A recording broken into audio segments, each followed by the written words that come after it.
To what extent is this election a referendum on who's tougher on China, and how carefully then do Scott Morrison and Anthony Albanese have to frame that narrative, given what's at stake and given that China is Australia's largest trading partner?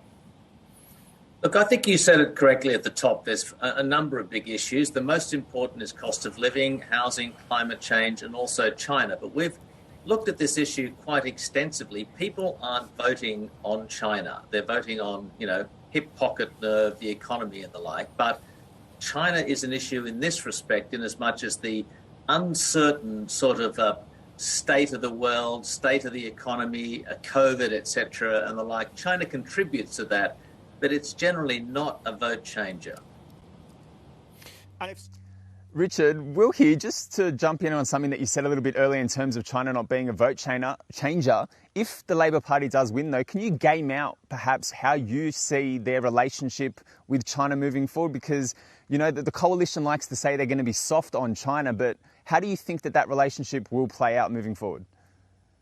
I don't think it will change a great deal. I think there could be a change in tone. I think the rhetoric will not be as harsh and tough.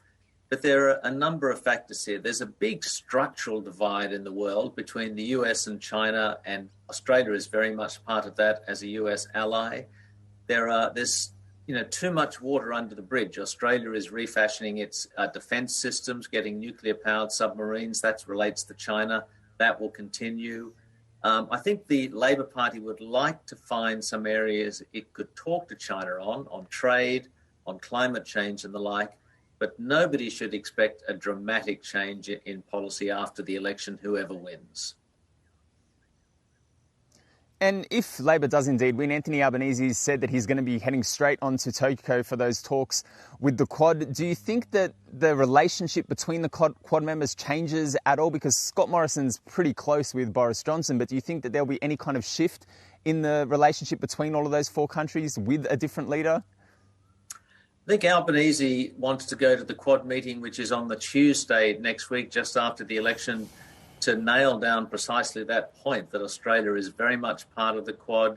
He wants to make sure he has a personal relationship with the leaders of Japan, India and the United States. On top of the Quad, the next big meeting he'll go to is Pacific Islands Forum. He wants to have a high profile in the Pacific.